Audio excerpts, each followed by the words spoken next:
Hi, I'm Erin Power. And I'm Laura Rupsis. We're certified health coaches, and this is Health Coach Radio. This podcast is about the art, science, and business of health coaching. We share our insider tips to help you become a better coach and entrepreneur. And we interview expert guests to discover how they've made it in this growing field. It's time for health coaches to make an impact. It's time for Health Coach Radio. Our guest today is Anya Perry, a practicing health coach who's been in the field a long time and has some words of encouragement to those just starting out or those who feel stuck. This episode is really just a conversation among friends, and it's our hope that you'll get some inspiration from it. Anya has observed many of her coaching peers exiting the field too early, and she has some things to say about it, and so do we. So give this one a good listen. Our show's sponsor is Primal Health Coach Institute, an NBHWC-approved health coaching school. This means that our graduates can qualify to sit for the national board exam to become a board-certified health coach. You can learn more about our Master Coach certification track at primalhealthcoach.com/mastercoach. While you're on our website, navigate over to primalhealthcoach.com/primalpro and learn all about the done-for-you 12-week app-based health coaching program we put together so that certified health coaches like you can hit the ground running with an effective and transformational health coaching program for your clients right out the gate. We know that developing program materials and sourcing a client management solution are two of the most show-stopping hurdles in new coaches getting started. So we made Primal Pro for you. Check it out at primalhealthcoach.com/primalpro. As you're listening to our conversation, make sure to screen grab your podcast player and tag us in your Instagram stories at Health Coach Radio. And don't forget that the show notes for this episode and every previous episode of our pod can be found at primalhealthcoach.com/radio. I hope you're ready for this frank State of the Union conversation about the health coaching career path with Laura, myself, and a seasoned health coach.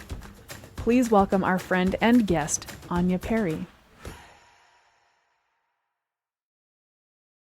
Well, we have an old friend back in the studio. We have Miss Anya Perry, who is a certified health coach, a certified primal health coach, who's been practicing for a number of years now. And we've watched your journey, Anya, over the last several years and are really excited for the trajectory you've taken. And you sort of raised your hand and said, hey, I want to come back on because I have a message I want to share and something I want to talk about. And I don't want to steal your thunder, so I'll let you address that. But let's start first with just an introduction of who you are. Would you tell our folks your story? Absolutely. And I'm so honored. I'm delighted to be here. Thank you for having me. It's been 2.5 years since you and Erin had me on the podcast with Deanna. It's been a while. So it seems like 2.5 years, not a long time.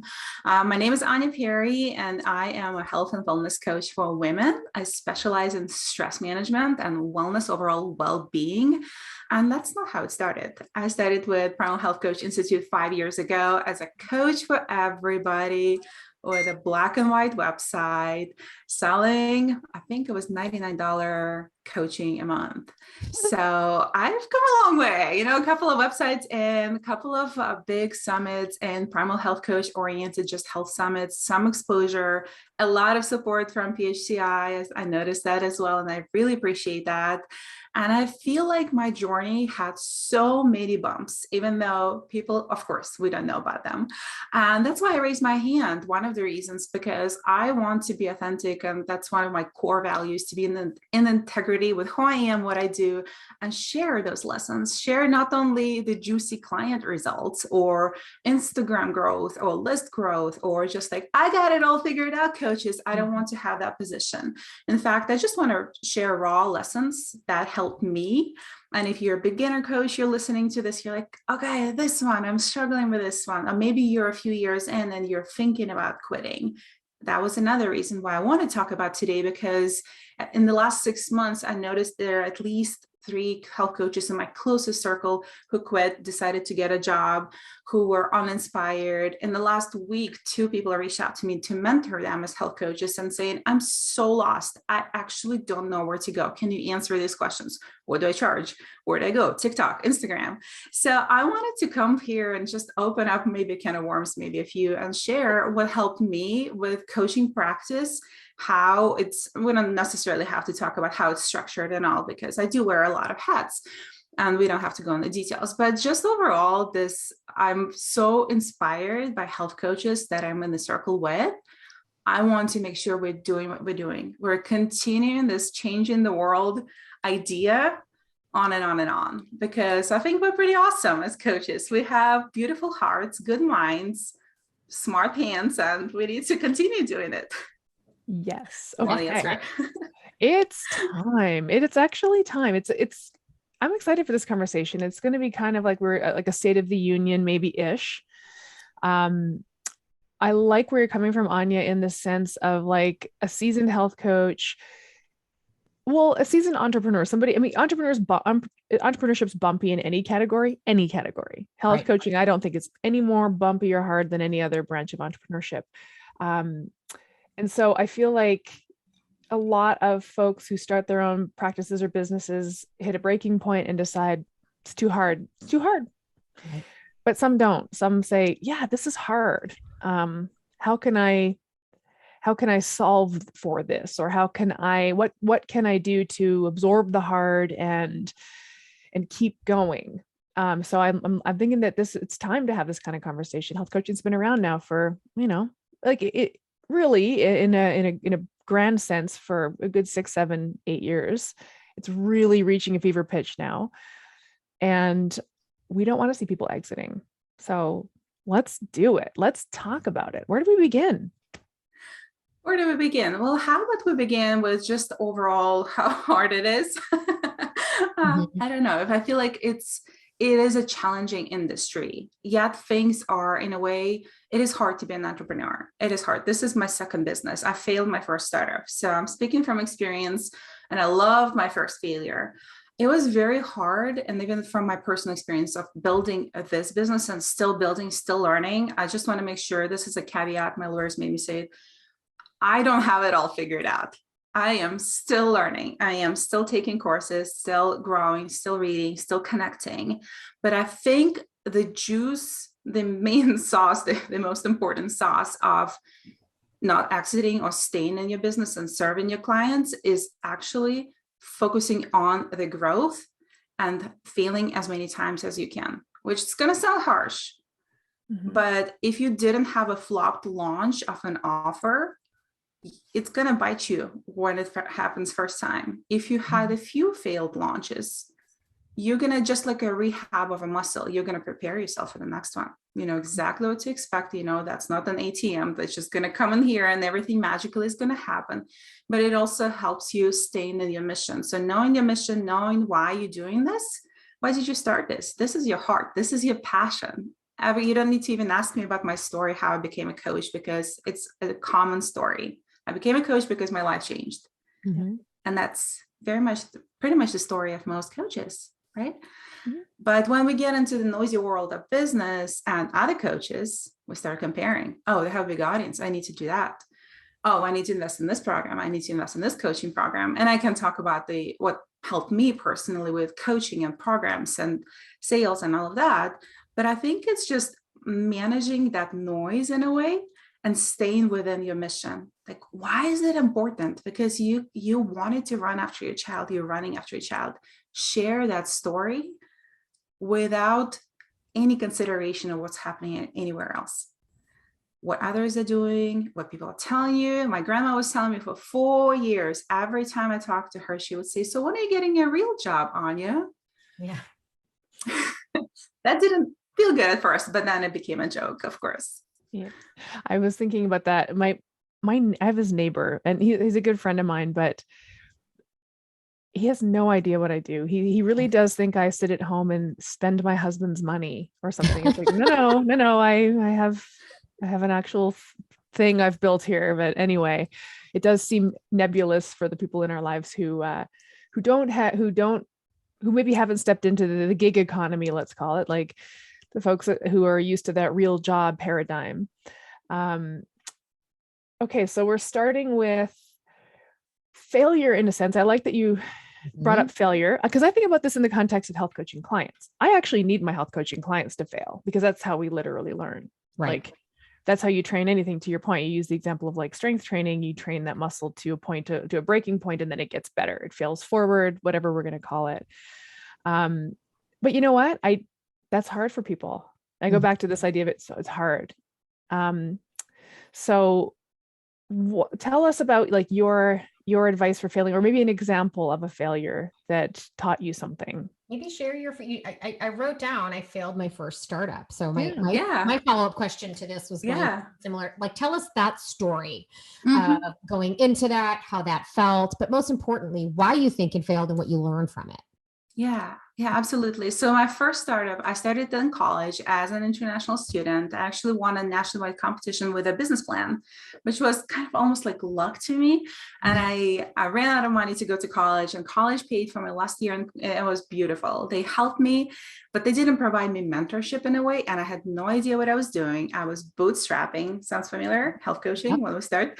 Bootstrapping. I had no inventory. If it was a business of selling international goodies as a package to students who are missing home. And that time back in 2011, that was not really popular. Amazon was still carrying all the international chocolates or things like that. And I was not Primal at that time either. So for me, it was just the idea of having that sense of home when you're away from home. And my first business was called Feels Like Home. Aww. So it failed because I didn't have an inventory. I actually think that time I started looking into Alibaba, which now is a huge, huge conglomerate. But that time they're small and they could not provide what I needed. So what I learned is I didn't know many people. So I needed either have good network, have good capital. As a student, an international student, I had nothing to my name. And the school supported me the best way they could, but that was it. And I didn't have experience. So those three things kind of sealed the deal for me. No matter how much passion I had, at some point, I actually turned it into one of the first subscription services, and it still didn't work. So I wouldn't give up on it for a couple of years until I realized, okay, I need to get a job. I got a job. 2 years later, quit the job, went into coaching. And the lesson in a way for me repeated, because you said that failure is hard, Erin. And I feel like failure is very, very hard, especially when you're starting, because your mind, and that's one of the lessons I wanted to share today as well, is in a place of, well, I want all of it right away. I want results. I want client results, how I'm going to show up. And then the vicious circle, how I'm going to show up if I don't have clients results, if I don't show anything for money to my family, and it's scary, and all of that stuff can come into play. But I think managing your mindset, if I was to look back 5 years now, back to that startup, I was a perfectionist. I was spending 20 hours on one slider. You know how those images kind of flip on the website? On my first website, 20 hours of work to fix one tiny thing I should have let go, right? In a way. So now I would spend that time differently. So learning that perfectionist hat, looking at others and comparing, oh, I need beautiful fonts for my Instagram, and freezing there. So all of it honestly was that failure for me. It was all about the mindset of just let go, just move on, launch it, go with your heart, go with your intuition. Instead of staying in your bubble, go out there. At some point I did do that. I posted on Starbucks, community wall, and went all out.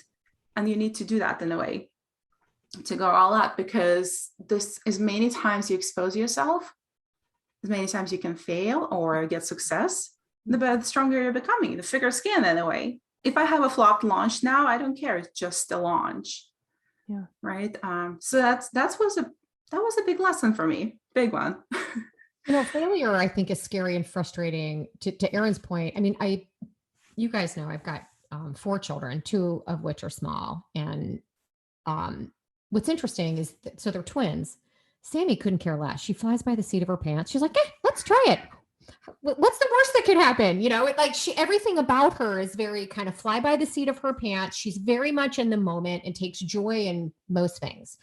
Whereas Charlie, the very opposite. If she isn't instantly good at something, she gets upset, she gets frustrating, she cries. It's just fascinating to me how so much of this is deeply rooted very early on, and how from an entrepreneurial point of view or a coaching point of view, how we can help clients sort of work within their own, not clients, but coaches, work within their own sort of personality, things that might be ingrained since childhood, and try to overcome these things.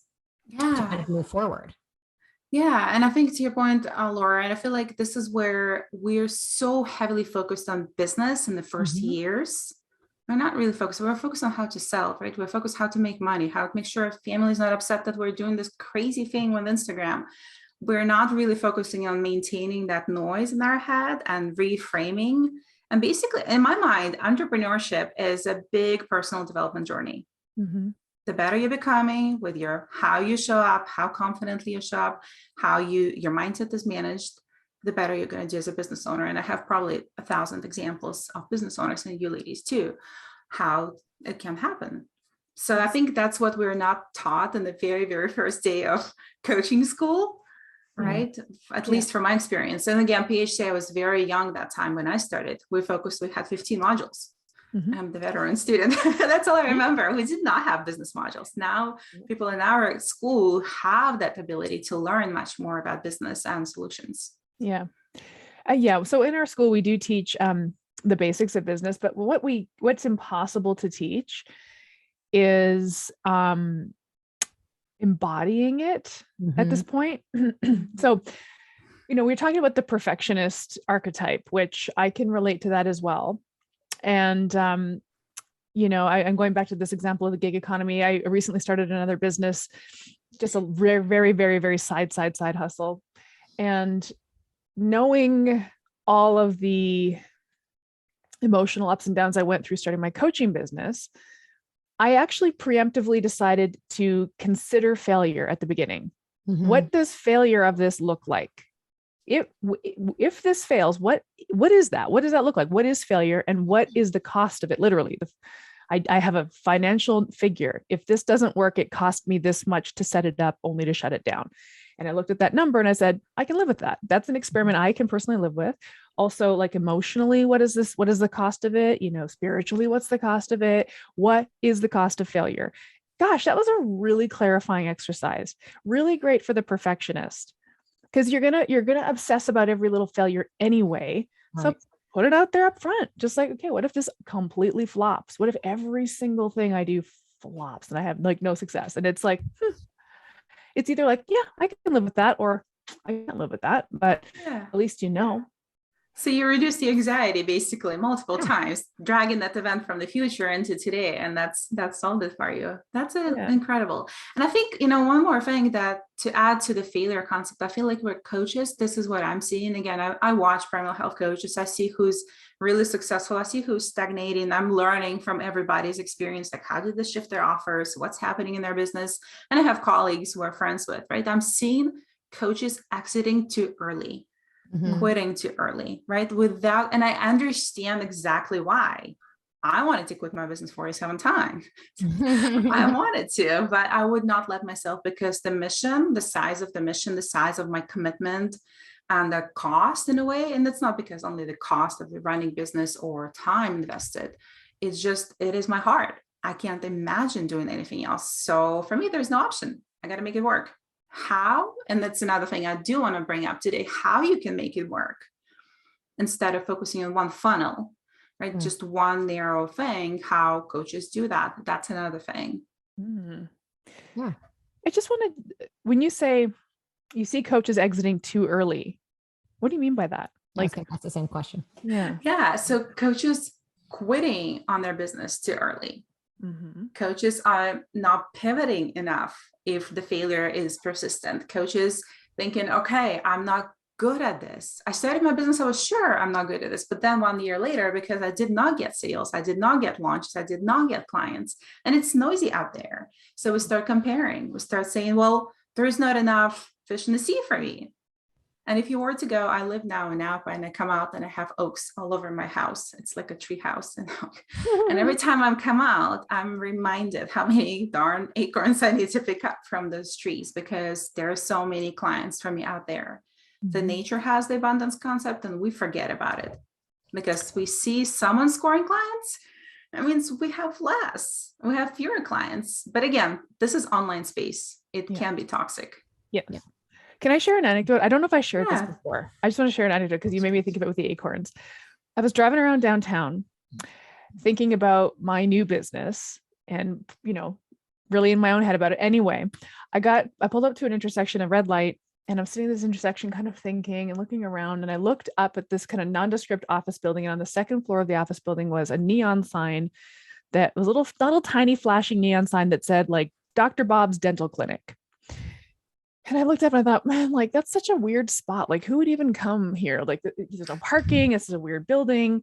But when Dr. Bob went to dentist school, he didn't think, oh my gosh, the market's saturated. There's no clients. Like dentists go to dentist school knowing that people need dentists. Hairstylists go to hairstylist school knowing that people are going to need hairstylists. Like, I don't know what it is about health coaching. And maybe it is kind of to your last point, this online space, which feels nebulous. Like the people aren't real. They're just voices on the end of a Skype call or something. But in any other industry, I don't see, it's not like dental schools are shuttering because there's not enough dental clients going around. Do you know what I mean? Like people still graduate as dentists and open dental clinics, even Dr. Bob in this crappy little building, right? I just was like that. For me, that gave me a little bit of like a little gut check. It was like, yeah, everybody goes to business all the time and expects and knows that clients are somewhere out there. They just need to find you. Mm-hmm. Yeah. Do you notice, Erin or Laura, do you notice that also when you say I'm a health coach, I'm a wellness coach, people don't freak out anymore and they're like, I'm not sure what that means. So in a way, we're normalizing it, right? So people know, oh, you're a life coach? No, it's not life coach. Okay, it's health coach. You do fitness, you do nutrition. Yeah. 5 years ago, you had to explain what do you do? Like literally give them a rundown. I shared this anecdote, a different anecdote, I'm full of anecdotes with the master coach course that I'm teaching right now. That the most recent client that I signed up, he had followed me for years. He understands fully my approach. He finally pulled the trigger to work with me after following me, by the way, for like 4 years. Mm-hmm. So by the way, the people who start following me on Instagram today, they could become a client in 4 years. So just hang on. But anyway, he was struggling with his health. He said to his partner, you know what I need? I need a freaking health coach. He said that to me on the phone. He said, I knew I needed a health coach. And I said, really? You said that? I was like, I'm sorry. I'm totally geeking out on the phone with this guy. I said, I'm sorry. I'm really excited because I'm a health coaching educator. And to hear a client say, I need a health coach, it's just like, I'm giddy. It's like, even our clients are recognizing it now. It's to your point, Anya, it's like 5 years ago, we had to kind of explain it a little bit. Now it's like, no, I'm a health coach. What's interesting about that little anecdote, I was at the beach this weekend with some neighbors of mine who also have a bit of a business in the health realm, kind of more of a sort of supplements and direct marketing company. And they're doing extremely well at it. But I was having a conversation with one of them who just, again, kind of has a body type that he just has continuously struggled with remaining lean without tracking every macro, counting every calorie, that sort of thing. And he was asking me more about what I do. And he kept asking me very specifics, like, but how much protein should I be eating? And this, and I'm like, you know what, this is not what I do. You know, I said, my goal is to help you to stop dieting for a change. Let's stop dieting and just learn how to eat in a way that allows you to live the life you want to live, right? Allow you to develop a diet that supports your lifestyle instead of trying to fit your lifestyle in around those way you think you need to eat, this diet you seem to always be on. And he said, what you just described sounds like heaven. Right? It sounds like heaven. I'm like, this is what health coaching is. It's not my job to put you on a diet. You and I are going to work together to decide what works well for you. That's the difference between health coaching and diet, you know, kind of what's out there right now as far as training and what have you. And it's those words. It's, I need a health coach, or what you're just describing sounds like heaven to me is what, and the danger of the online space is, to use your words, Anya, it almost keeps us in a bubble, because that's what Instagram and Facebook and all of your entire feed is curated based on what you click on most. So we're creating this artificial bubble of what the world looks like, when in reality, you go to the beach. I had a bunch of women from my community over on Sunday to kind of, they're my special events crew. We're calling ourselves the Fun Squad, and we're going to build parties for the community. But, you know, I just had 7 different women in my house that all look a little bit different. They have different goals. They have different perceptions of all these things. Like, the world does not look like our Instagram feed. Yeah. So to your point, get out of your bubble and kind of get out there with confidence that there are people in the world that need you, that don't follow all the gurus and all the people that have already said it before you and all these other things. Yeah. And in fact, to your point, Laura, and to Aaron's point, I have both comments from both.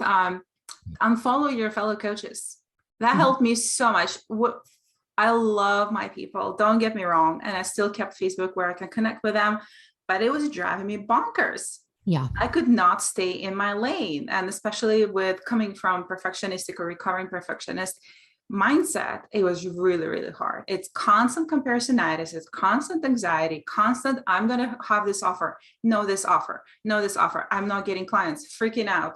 And every 6 months I would have a meltdown. But for the first, and I'm being completely honest, for the first 4 years in my business, I would have a meltdown every 6 months because things were not clicking, things were not working. And I'm more than happy to share how I got out of a bubble in a way. And then I'm still in a bubble.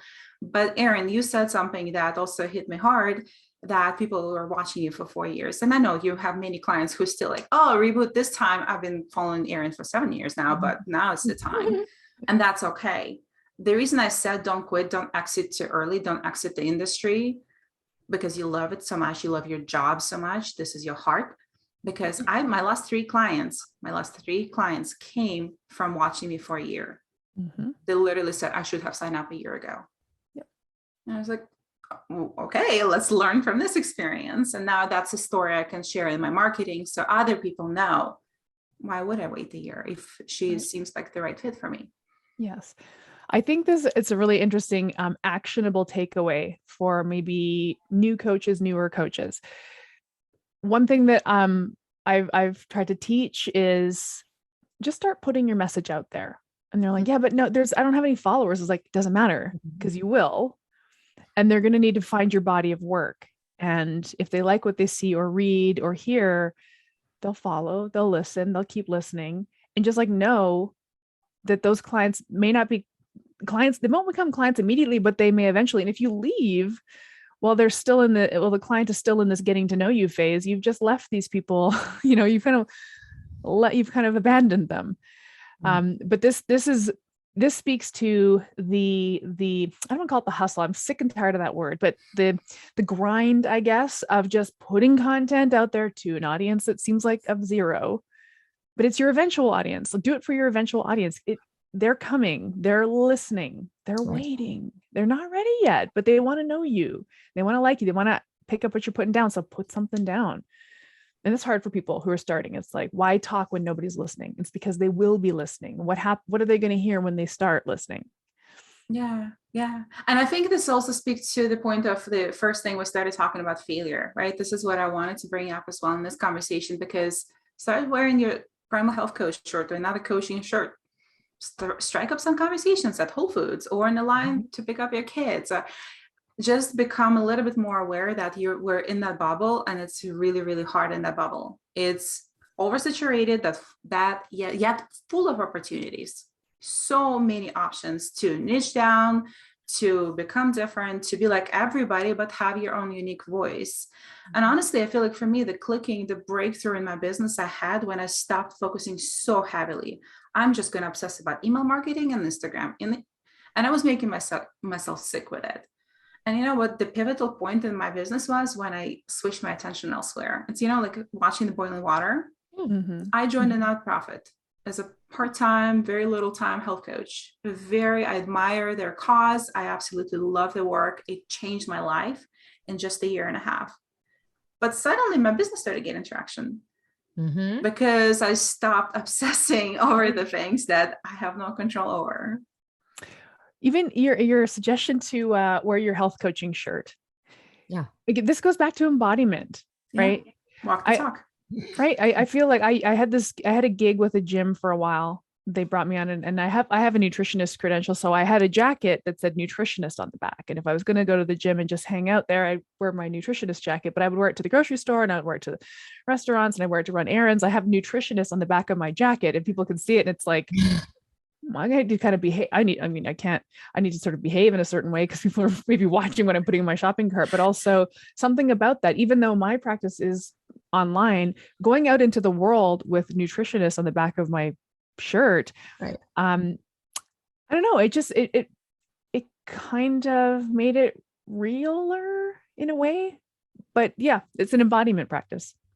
Yeah. We had a guest on, and the movement maestro. She was the one who was saying she wears her brand everywhere. She wears her logo and her brand everywhere and just continues to embody it. When I've worn my own, like I have my little Coach Laura.fit shirt, I get a comment on it all the time.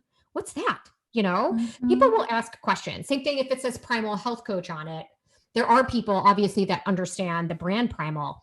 That's the mayonnaise guy, or like, I love his Caesar dressing or whatever. And the next thing you know, you strike up a conversation. It's funny how you mentioned about kind of being at Whole Foods. Like I've literally picked up a client at Whole Foods one day, right? When I saw I've told the story before, some guy looking at the back, just looking completely baffled at the back of the ingredients on the label of something. And I was just like, hey, can I help you? And he's like, oh, do you work here? No, I don't work here, but this is one of the things I do for my clients is I help them understand these things. And, oh, what do you do? And you strike up a conversation. And next thing I know, he was a client, but, so it can literally happen everywhere. So the idea of just completely embodying what you want to be and who you want to serve, and just being authentic and honest with that. And to your point, not giving up too soon. So when you talk about, coaches giving up too soon, tell me what you mean by that. Are you finding that there seems to be this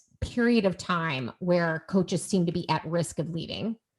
Or is it it varies. It just happens to be with where in their business they're stuck.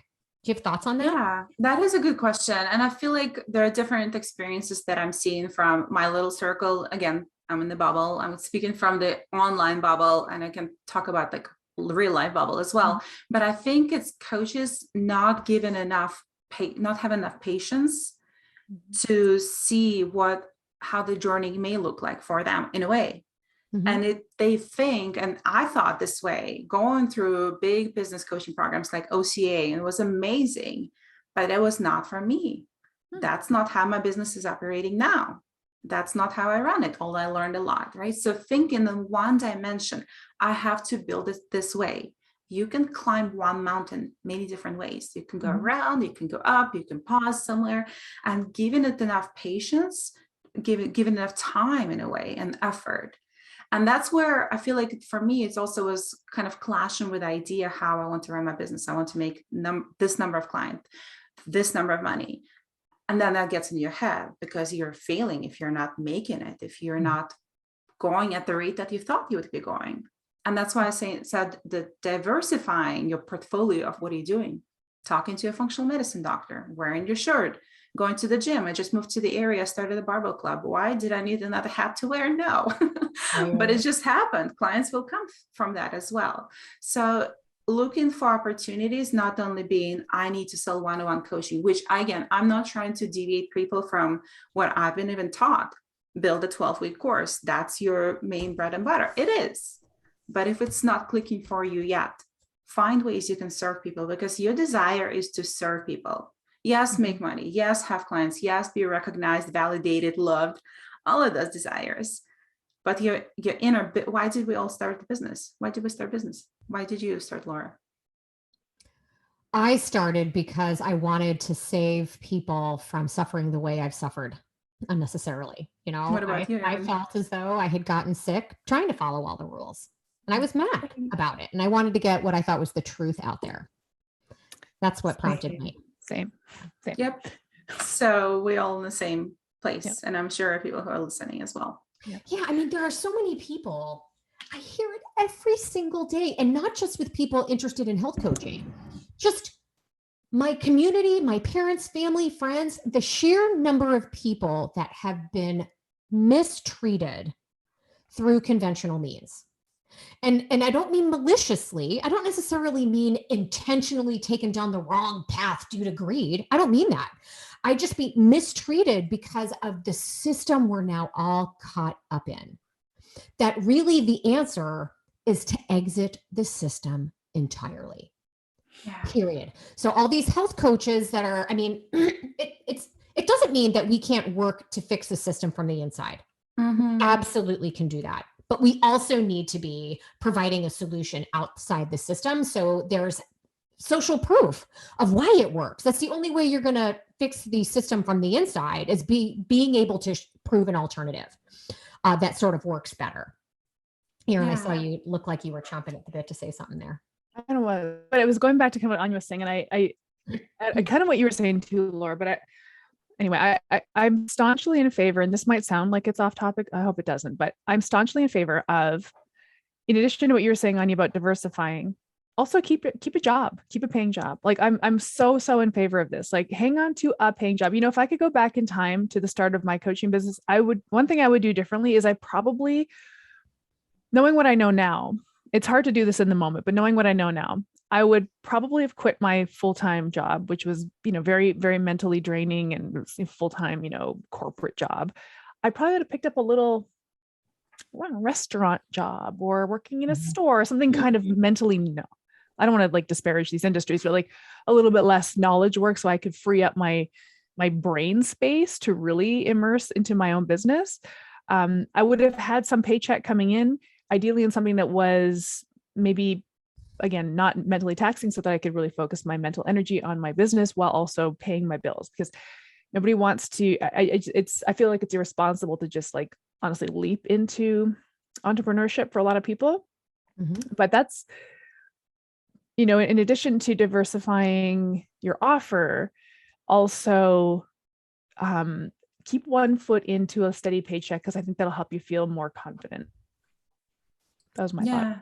Yeah. And I hope, Laura, I answered your question. I kind of deviated it from it in a way, but I think that's what I also wanted to share, just what Erin said. If I hindsight this 2020, I would totally keep the job right now. Part-time job, not full-time job, because that's a little too much when you're building, ramping up, learning, getting your coaching certification, getting legal stuff, insurance, all of those, marketing, all of those things that you're exposed to. A few years in, the learning curve is getting so low on those things. And you wonder, why did I want to quit them? I just needed more time. Yeah. And, I totally agree. I mean, we've said repeatedly that you got to give this thing like 3 years. It's not that it can't happen sooner. We've seen it. But so the benefit of keeping some sort of paycheck, at least on a part-time basis, it gives you a longer runway. Yeah. Right. If you just quit your job and you have X amount of money in the bank, you have a finite time that something needs to get done. And then as you get closer and closer to that end game, the more anxious you get, the more anxiety there is, you're just sort of destined to not make it to that degree, versus speaking to Erin's point and what you're saying is creating some cerebral space, and some bandwidth for your own mental energy, but having some sort of a paycheck that covers your big bills, covers your mortgage or rent, and then your car payment. And then the rest can come from your coaching business. And so it creates a longer runway that gives you more time to really make this work. So I would agree with you there. And Anya, to your point, one of the things I was asking is, do you think there seems to be like this period of time in which coaches are the most at risk of kind of leaving? And that's why I was asking, is it around kind of the 1 or 2 year mark? Because there's something around that 3 year mark that stuff just gels, assuming, of course, your first 2 years, you're doing what you should be doing and not just sitting back and putting your website out there and expecting people to come looking for health coaching, because it doesn't work that way. Yeah. Because that's what I've seen. I hear a lot from my role at Primal that, they kind of want to get this up and running within a year. And I'm like, you can, if you've got, you've got to really be able to invest a lot over time. You're going to need to invest to get your business successful. So it's typically time or money. And how much do you have to spend right now versus these investments over time? Yeah. Yeah. And I think I want to add to that time, money, and what I thought, or what I said at the very beginning, your mindset and how you are managing your own expectations, your own perfectionism, because that's going to get in the way. For me, it's gotten in the way for almost 4 years. Literally, I got in my own way. So that's when things started to gel for me, right? And I think the pursuit of not really statusness, but in a way, the recognition by clients, industry, finances coming in from your health coaching business was also reducing my satisfaction. So now I have a little like post-it note saying satisfaction or status always, because I will choose a fulfilling job coaching my neighbor for free and having money coming in from somewhere over being absolutely unhappy and pursuing what everybody else is doing because I thought so. That was a good idea at the beginning. Mm-hmm. I'm just thinking through, I'm just curious, and this is like more of a thought experiment for all three of us, but so like Anya, I relate to you in the in terms of the perfection archetype, but what other archetypes are there? Like what about the non-perfectionists? What do we think is like holding them back? And who are like what would that be? What would that even look like? Is that even a thing? Is that like, I think there are some folks that the sort of fly by the seat of your pants kind of an archetype that hasn't thought things through and now finds themselves in a situation, well, that didn't work out the way I planned. And now they're kind of back to square one. Not a bad thing. To Anya's point, you learn something with every failure, right? Yeah. So, at the end of the day, do they both get to the same place in the same amount of time? Just the experience is different, where the person that was, perfectionist and it just takes them longer to get started versus those that just sort of jump in, oops, that didn't work. Now I have to go back to the drawing board. At the end of the day, do they get to the same place? It's just the experience of getting there is different. It's so funny because I feel like when I imagine this non-perfectionist person or whatever, there's probably millions of archetypes. Like I don't want to just pretend like there's only two, perfections and non, but I feel I'm envious. It's like, man, they'll put an Instagram post up with like a typo. Wow, I can't imagine doing that. Like the freezing nature of the perfectionist versus the meh, whatever, maybe attitude of the non-perfectionist. But maybe to your point, Laura, they're just kind of maybe scattered a little bit more, where the perfectionist is focused to a fault, the non-perfectionist is scattered to a fault. Maybe that's what the difference is. I would think both personalities attract different clients, different types of clients that they appeal to. I think it's cool to know thyself. Like there's we're not here to say like there's some right or wrong personality type to have to start this, but just like know thyself. Like where do you fall on this perfectionist spectrum and whatever other spectrums there are. And I think it's, to your point, you started this conversation, Anya, by saying entrepreneurship is personal development. 110% it is. Oh my goodness. I mean, like I teach that in our master coach course, all of the exercises, because Anya, you took the course. I created this like 120-page exercise book. It's not even compulsory. It's literally just a side project I threw in there because I thought it was important, but they're all personal development exercises. Like, who are you? What does this mean to you?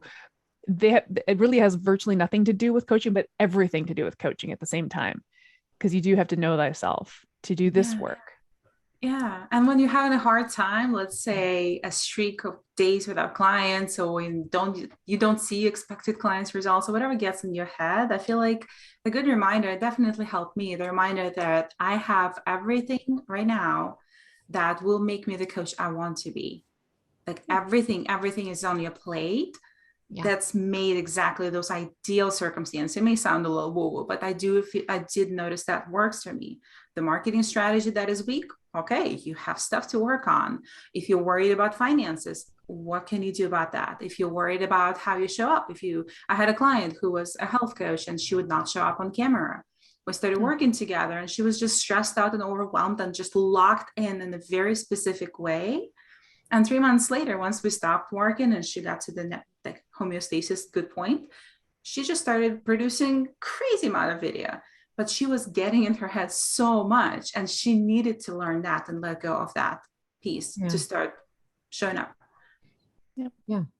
So you were saying you kind of wanted to share some actionable tips on how to kind of get out of this, this cycle where would you like to kind of take it from here as far as maybe speaking to that coach that's tempted to kind of just say, forget it, I'm just going to go back and get a job, Yeah.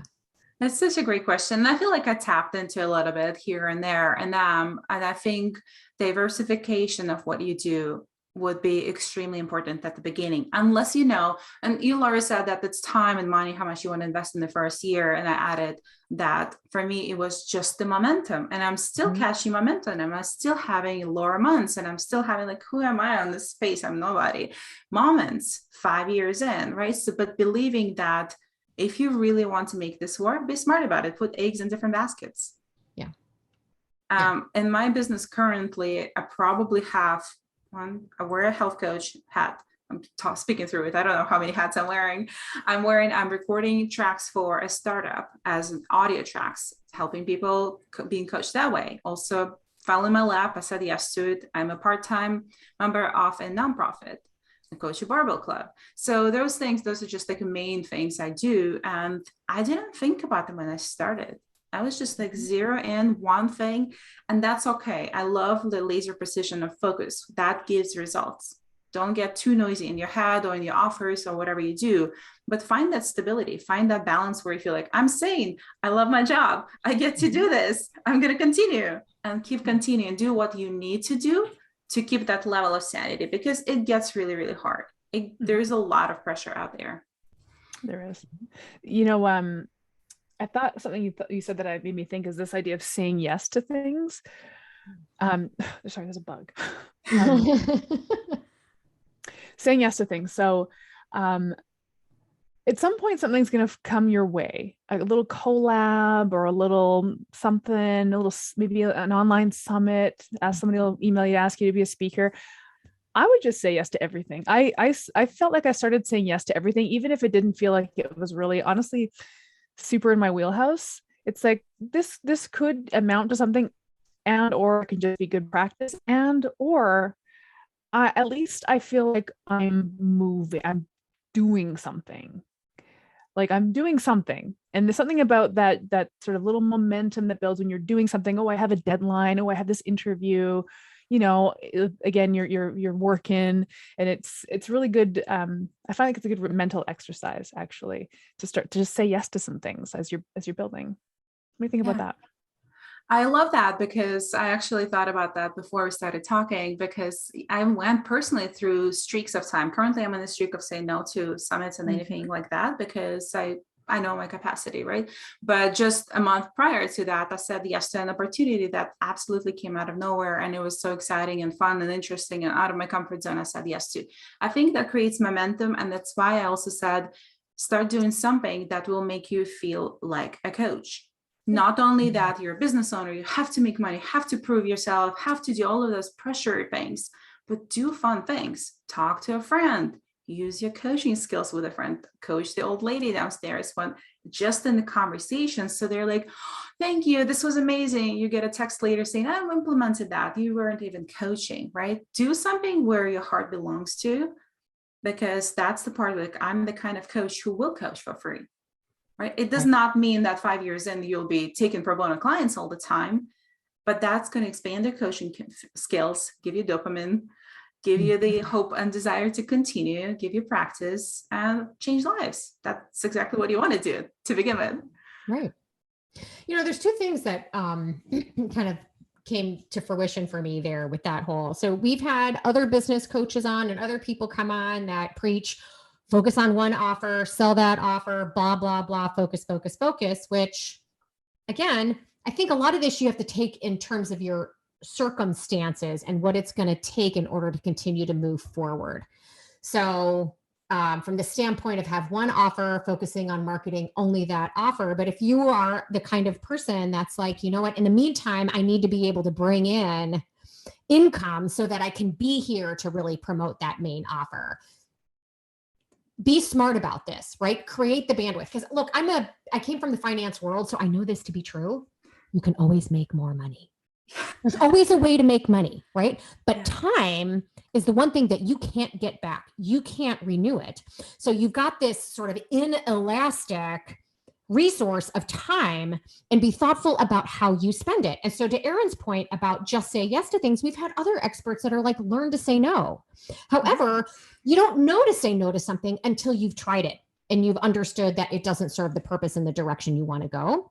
So it's this balance between saying yes to things and being a victim of sort of shiny object syndrome. There's nothing wrong with trying things and giving things a try, because you don't know whether they're going to be a good use of your time or not. It's this balance. So I think there is no one journey that's always the same. Absolutely. Right? And we're all coming to this from a different place. We all have a different set of, I guess, a different type of support system, a different skill set that we're bringing to work for us. So we're all along our way. But, you know, we've talked Mark Sisson has said this many times, be open to opportunities and be open to pivoting and spend your time wisely. To your point, the 20 hours of focused on messing with the stinking slider, it's not a good use of that time, right? If you know you've got a limited amount of time, you've got to spend it in a way that actually helps build revenue or expand your network or something that's going to actually create more bandwidth for you. And don't worry so much about. And if you're just like, I have to have a website up there, that's what that job is for, is to give you the money that you need to pay somebody else to do the stinking website so that you can actually focus on getting out and finding those opportunities and creating that bandwidth. Yeah. And what I would do differently, I would talk to Chris Becker for sure. Do not go further with website. Laura, I think you're also saying that finding what works for you, right? Like finding, it may not be Anya's way or Erin's way or Laura's way. Finding and expose yourself enough. It's like a puppy has to try 20 different surfaces before they realize, okay, I'm okay with all of them. They don't freak out when they're 5 years old. You need to expose yourself to so many different things. And for women, specifically for women, from my personal journey, we have diffused awareness. We are all over the place. It's so hard for us, but don't make sure you're still staying on something that is important. One main thing, but know what can be infused into that thing so you feel supported, so you feel good, so you don't say no to your husband to spend time together because you're working on a slider. True story. I don't know. I think to all the times I spent working for other people and doing what they wanted me to do, and I never was doing what I wanted to do. And you can get really locked into that paradigm. Yeah. Like I'm doing it the way it's supposed to be done. And I'm going to go back to this new business that I started. I'm being super cagey and vague about it, but it's a very specific discipline that I had to train in. And there's like an industry standard. And it's like, yeah, but I'm not going to do it that way. I'm going to do it this way. And like, well, that's not how you do it. I'm like, yeah, I'm just going to do it this way because this is how I want to do it. So, but literally any business should be that. Like, this is how I actually want to do it. We can get so, and this goes back to what you were saying, Anya, about like unfollow coaches, unfollow them because the way they're doing it is going to influence how you do it. And it might not be a true expression of what you want to do. And now you're just stuck in this paradigm of doing it the way, like the industry standard. You know what I mean? Like you can create something completely fresh, and you should create something that is an absolute expression authentically of you. Yeah. And the actual step you can take just based on what Erin said, ask yourself a question. I think you shared this with in our master coach, Erin. I think so. I'm trying to remember. What kind of coach are you? I started the morning with exercise before you even got your cert, before you started anything. I am the type of coach and see what comes out. Are you selling? Do you want to make 6 figures? Or is it important for you to make impact? Do you want to be in sweatpants? Do you want to show up in bikini? Do you want to be on Instagram? Do you want to be on TikTok? How many hours do you want to spend? And just make it so granular and clear to yourself. A good I'm the kind of coach also. Good. Oh, well, good exercise along this line to add to what you're saying is, and here's who I'm not. Here's what I don't do, and here's who I don't work with, and here's what I don't like. Yeah, that is beautiful too. This year I did something like my fellow health coaches probably will look down at me for. I canceled discovery calls. Ooh. You want to work with me? Work with me. Oh, ask me questions in DMs. See, look at you bucking the industry standards. Well, I got tired of spending my time on people who are going to be no show. If you want to talk to me, and it's a sort of discovery call, now I have an initial consult in place. It's a very low cost of entry, and we can see how it goes from there. And I'm possibly missing out on some clients because I'm not booking discovery calls. But with all I have on my plate, I'm also going for a master's degree soon. So I was prepping, studying for the boards, all of that in the 6 months period. I said, no, I'm not doing this. Take it or leave it. Wow. So tell us about that. So you're no longer doing a free discovery call. If you want to work with me, you're going to pay for it, but it's a low initial barrier to entry on that first session. Is that what you're doing? I kind of like the idea of, you're going to pay for my time, but we have to get to know each other. So it needs to be a fee that if the two of you collectively decide it's not a good fit, it is what it is. But have you found that the percentage of people that actually show up for that first call has increased? When they pay, they show up. Yeah. But discovery call, right? This is something I feel like I've learned that, at least I'm speaking, don't do that. If you're listening to this, don't jump doing that, because this is what I'm just learning and experimenting. I come from an energetic point. If you're ready to work with me, you followed me, you read my emails, you know what I'm about, you watch my clients' results, you already, if you're showing up for that call, you're already sold on that. You may have questions. How's it going to work? Are you going to make me count macros, or what's your system of working with stressed out women? And I'm going to lay that out in a voice message, a DM message, type text, email, and that saves my time, saves my energy. Cool. Love that. And I could see too, if people have been following you for a long time, or if you offer some sort of like free community, hey, opt into my free community. They're going to get to know who you are and what have you. And so they can kind of pre-experience that ahead of time to know whether as a coach and as a personality, whether you're going to be a good fit. But again, this is to the point, not just to say that I decided to be arrogant and cocky and said, I'm going to do this. No, I'm experimenting. I'm having a lot of fun with it. That's the rule. I'm the kind of coach who does this now. Nice. Yeah, it's cool. It's really neat. I feel like it's been a long time since I changed any part of my practice, but I'm feeling a little bit of an itch, like to run an experiment. Like, what if I don't have an 8-week program, which is all I've ever had, right? What if it's a minimum 6 months? I was like, can't hurt to try. Yeah. I think that's fun. That's fun too. We don't have to take this all so seriously. We can have some fun with it, run experiments and see what happens. Yeah. And Laura, one more thing I'll add to the little bullet points, if you were to take, I did have it on my mind, that's improving your coaching skills. That was a game changer. Thank you, Master Coach. Of course, Aaron specifically. I want to talk about this because that just expanding how I think as a coach, what I do, what I feel, experience as a coach, how I show up. It teaches you your messaging needs to be tweaked because you learn the skills, you learn the inside. That was absolutely so impactful. Like one of the 5 things I'm grateful for in my business, doing that for my business as an investment in myself. I'm grateful that you said that. And obviously not because it's a course that I teach, but since I've taught it,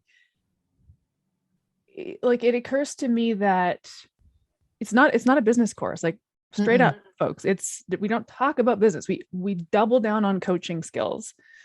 But as soon as you master coaching skills, everything else gets clear. Like, oh, this is what I do. Oh, this is how impactful this relationship is. Wait a second. And, I've shared in the Master Coach course, and anybody who's been a seasoned coach for any length of time recognizes this. Like the amount of time you get on the phone and start talking about food is so rare. Never mind, and this is just specific to our community of the primal health coaches, but I always see new coaches going to business as like, I'm a primal coach. It's like, nobody knows what that means. Right. Nobody's looking for that. That doesn't mean anything. How do you help people? Like in what literal way do you work with them? And so mastering the art of coaching helps us gain clarity on our business and our niche and who we help and how we solve problems for people. And everybody who graduates that course fills in a little feedback form. And it's crazy how many feedback forms we get that say, I now have clarity on my business. And it's not a business course at all. Right. Yeah. Erin, I think I messaged you or maybe voice messaged you one day saying, thank you so much, because I know why your messaging is so clear since I followed your stories and watched your stories for a while.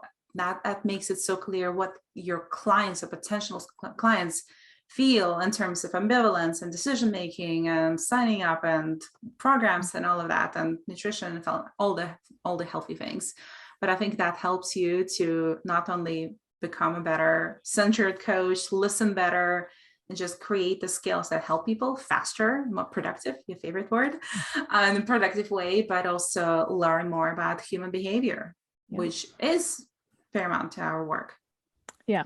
I'll just put this out there as sort of like a takeaway for anybody listening.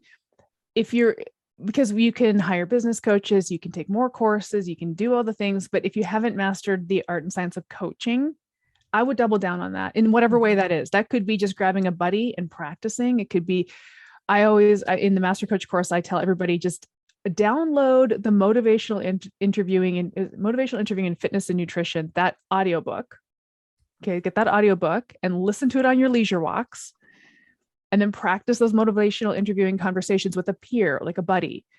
Just double down on strengthening your coaching chops. That pays dividends more than I think anything else that you're ever going to do as a health coach. Yeah. We've talked about, I have found this to be true, that when we take a look at the common thread among coaches that have been successful in doing this as a full-time business and living the life they want to live, the one common thread is confidence, right? And confidence is something, for some people, it comes innate in them, right? That there is that small segment of the population that just sort of always has it. But for most of it, it needs to be acquired. It needs to be nurtured and built. And so you can build confidence by education like this. That's the number one thing we hear from people coming out of that master coach course, which is my confidence of my ability to coach has just skyrocketed, and they're just chomping at the bit to get out there and help people. It can also just be experience. To Erin's point, get out there and just start talking to your friends and practice the skills and get really, really good out of it. That's where clarity comes. So whatever it is you need to do to build this base of confidence, that's what's going to lead you to be successful, because we have seen people build businesses in different, some people that are focused on one message, some people that are doing only one-on-one coaching, some people that start out doing group coaching, some people that have multiple. There's so many different ways that you can build a successful business. But the one thing I think you need to have in order to get there is confidence. And so I guess I would love for you to speak to that a little bit, about kind of how you have been able to nurture that and how it's ebbed and flowed for you over time. Yeah. And that's such a great pivot in our conversation. What comes to mind, Laura, when you say the confidence, I feel like confidence, that's what sells. And that's this reason I decided this was the reason. I don't want to spend time on discovery calls, not because I'm that confident, but because I'm confident in my offer and the time that I have on my plate and the number of clients I want to sign. But I have a coach. I'll answer with the anecdote and talk about it. I have a coach in vicinity. She's not my coach, but she sells mystery offers. She sells something juicy and sexy, and you don't know what she is. She's very much woo-woo spiritual coach. She puts the price on it, 111 first day, and the price goes up within a week to 888. You don't know what the offer is. What? You don't know she's So selling. cool. She's a multi-million dollar business owner, and you buy it. Thousands and thousands of people, I can give the name, buying it at any price point she's selling. She only gives you kind of pain points, a very, very vague way. You're going to feel this, and this is what you're going to experience. That's what's going to happen. She shows up and you're just magnetized and saying, take my credit card. I threw my credit card at her once at a very low price point. I was just curious. What are you selling me? Why does it sound so good? How funny is That's that? it blew my mind. And when I saw the offer, I was a little disappointed, because I was like, really? There's no meat in this offer. Oh. So, and that's good and bad, right? It can't set the standard in the industry. Nobody wants to poop on the stick to be when you're paying premium price, and you need to over deliver. You need to woo your clients. But how you do that, what kind of energy you show up, wherever you show up at the store or on your stories or in your email, that's what matters. And what helped me build confidence, you're asking the right person.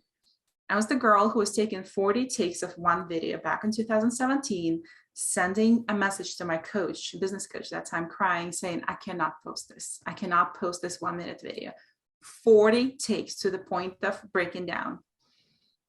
My accent, how I show up, how I don't look this or that compared to this and that.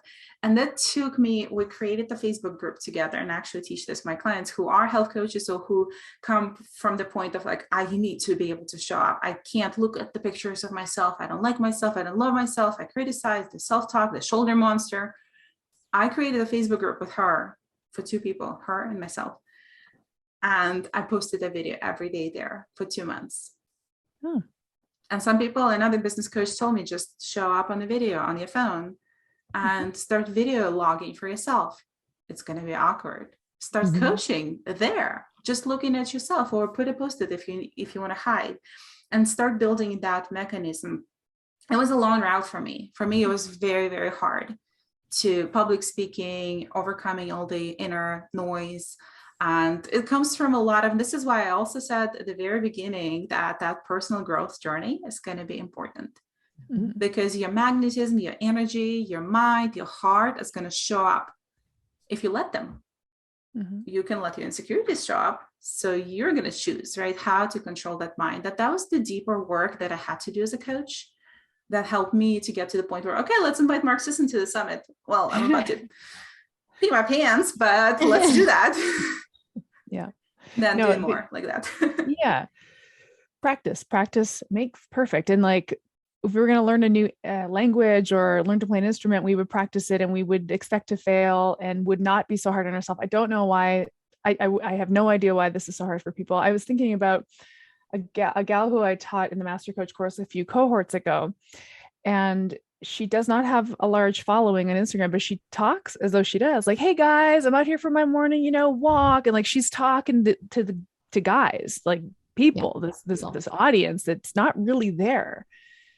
And I love it. Whenever I come across her stories, I'm like, this feels like a person who has a large audience. Like, she doesn't, but she's practicing what it'll be like when she does. And it's feeling natural, and she's working out the kinks, and honestly, nobody's watching. So what's the big deal, right? What's the big deal if it sounds goofy, or if you could look kind of at first, if you're not comfortable, nobody's watching at first. So it's the perfect time to practice this stuff. Yeah. Erin, do you remember how people, when we started Master Coach, when the course, the first role-playing day, mm-hmm. we have role-playing days in there every Thursday. We'll get together. I was nervous too. People were stuttering and just saying, no, I'm not going to turn my camera on. And I don't know, I'm not a coach yet. And all of those things that were coming through by the end of, how many weeks was it? 12? 12 weeks. Seems like 12 a blink weeks, of an eye. Mm-hmm. Everybody had their camera on. Mm-hmm. Everybody was showing up, radiating that coaching energy. Nobody cared about how they show up in the sweatshirt, on the bed, in the dark, with a dog lick in their face. They didn't care. Yes. People were just showing up and coaching, because that noise goes away. The coaching and what you do becomes more important. It does. Well, I'm in the middle of teaching another one now. Right. So we just had our very first, we're in week 5. So 5 weeks ago we started, and on the very first Thursday, because Thursday is the practice session, it's like, okay, I'm putting you guys in breakout rooms. You're going to practice a coaching conversation. They're like, yeah, but we haven't learned that yet. It's like, that's it. It's okay. See you in an hour. Have fun. And they went into these rooms and they were like floundering. Even 2 weeks later, after learning the bare essentials, the very foundational beginnings of what they're going to learn, the confidence is already coming on. They're coming back from their breakout rooms saying, I feel like I'm getting better at this already. Is that crazy? And it's like, no, that's how practice works. Right. That's literally how it works. Anyway. Absolutely. You got to kind of work towards it a little bit every day. And this is something that my little girls have started to figure out, the more you do something. So they both kind of started playing soccer, and Charlie has a ball at her feet all the time, practicing kicking it around. Guess what? She's got better skills than her sister, because her sister's too busy twirling across the field and doing cartwheels. Okay. Mm-hmm. So that might not be the fit for Sam, but Sam learned how to roller skate first, because she had roller skates. She was like Tootie from The Facts of Life. I'm totally dating myself. I don't know if you guys remember that show, but she was always in roller skates, and that was Sam. She would not take them off until she figured out how to use them. And then she got very good at it very, very quickly, because she practiced it all the time. So for Sam, it was roller skating. For Charlie, it was soccer. For us, it's coaching. You've got to practice these skills all the time. And to your point, and this is something that I loved about what you brought up, is if you find that you're spending time in your coaching practice doing something other than coaching because you're trying to build it, and you don't feel like you're coaching as much as you are building the business, practice it in other aspects of it, so that you constantly feel embedded in this role of coach. It's going to continue to build confidence. I thought that was a really great piece of advice, that people, look, it's going to benefit you in all walks of life, not just your business, right? And all your relationships and everything that you do. Yeah. I use motivational interviewing with my dogs now. I'm dying to know how you reflect back what the dog's saying. Say how. I'm going to say what and how. So what I hear you saying is, I feel like this has been a really fun interview because it's again kind of the State of the Union sort of thing. Like Anya, you came onto the show to talk about health coaching kind of generally, where typically we have somebody who's coming to talk about a specific methodology or aspect of their business. And I think we were due for a conversation like this. It was just sort of like, let's just generally talk about this industry. So it's been really fun. I've enjoyed this.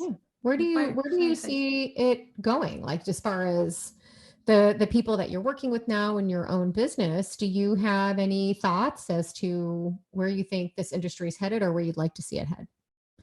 Yeah, and I feel like that's a great question. I feel like most coaches are worried a little bit that we want to be in the know what's happening. And I'm not the marketing expert or in terms of like industry expert. I'm only growing and learning as much as I can. I think the niching down is still going to be the key, right? People will come to you. Good example, I'm going to bring up a name behind his back, Michael Rutherford, who was twirling around is the good word to use for Michael, with thyroid, right? First, just overall health coaching. And now he found something that is so good, blood chemistry courses. And he is just making sure business making big moves. And I think that's going to be important. And not necessarily I'm going to become a health coach from women 35 years old who do CrossFit and have a Chihuahua, but just generally niching down to seeing the very, very specific problem your business needs to solve.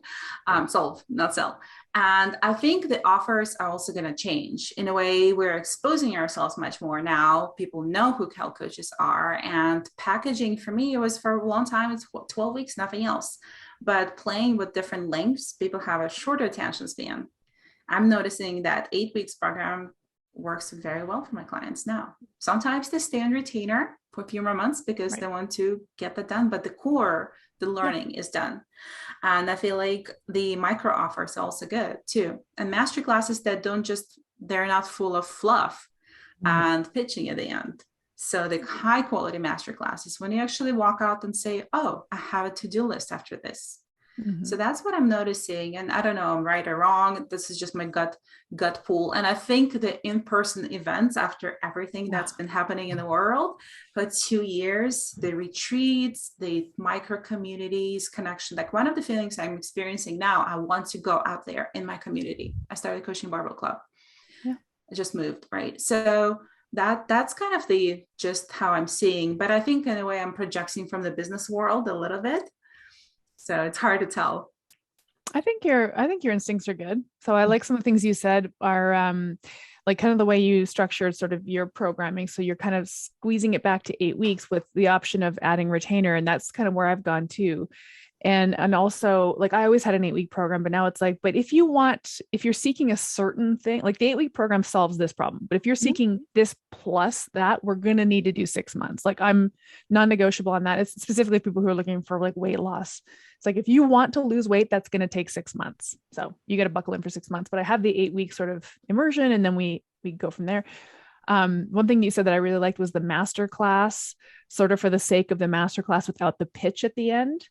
And that really resonated with me because I hired a business coach last year, and that's one of the sort of tasks I was asked to do, or sort of challenged to do, was a 5-day challenge that then funneled people into my group program.